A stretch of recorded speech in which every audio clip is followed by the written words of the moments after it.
Gloire soit rendue à Dieu. Cette tonne est dans la foi pour la grâce de l'enlèvement.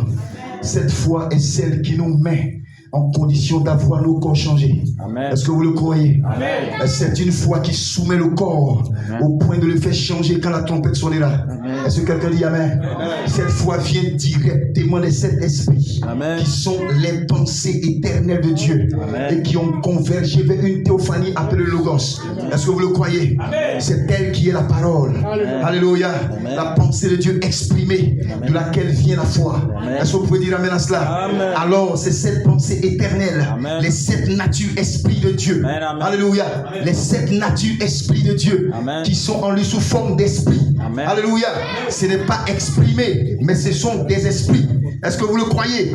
Dites Amen. Qui sont aussi la vie qui est cachée dans le Logos. Est-ce que vous le croyez? Ces pensées de Dieu là sont la vie de Dieu qui est cachée dans le Logos. Alléluia. Et ce Logos là, quand il reçoit, Amen, ces pensées, ça devient vos noms dans le livre de vie de l'agneau. Quelqu'un dit Amen. Et alléluia, ce livre de vie de l'agneau qui est la parole de Dieu. Dites Amen. C'est ce que nous entendons en réalité. Lorsque la parole, cette parole, alléluia, nous est prêchée, nous entendons notre vie. Dites Amen. Nous entendons notre nature. Nous entendons notre théophanie sous la forme d'un esprit. Ça nous parle. Parce que pendant que vous entendez quelque chose venant de votre théophanie, cela nous parle. Dis alléluia. Cela nous parle secrètement. Cela te parle quand tu entends la parole de Dieu. À l'intérieur de cette parole, il y a cette nature, cette pensée qui sont en réalité ton monde nouveau. Alors quand la parole est prêchée, Dieu dans le secret parle à ton âme, parle à ton subconscient. Parce qu'à l'intérieur, il y a un homme qui dit Amen à cela.